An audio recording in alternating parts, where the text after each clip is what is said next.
अस्सलामुअलैकुम। Asia 41 news के साथ मैं हूं आपकी मेजबान आमना अब्बास। खबर शामिल करते हैं झंग से। हमारे रिपोर्टर राना शाहिद के मुताबिक झंग में एहसास कफालत सेंटर को एहसास जलालत सेंटर बना दिया गया।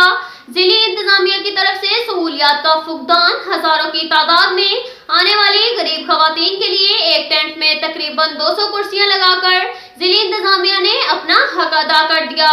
दूसरी जानिब हजारों की तादाद में गरीब खवातीन को माली इमदाद के बहाने धक्के और तकलीफ मिल रही है। मजबूर खवातीन जमीन पर बैठकर जवीली खुआर हो रही हैं। पीने के लिए ठंडा पानी भी जिले इंतजामिया ने मुहैया ना किया और ना ही बैठने के लिए जगह दी। कभी कोई टाइगर फोर्स या कोई अजनबी फोर्स का एहलकार खवातीन पर प्रेशर डाल रहा है।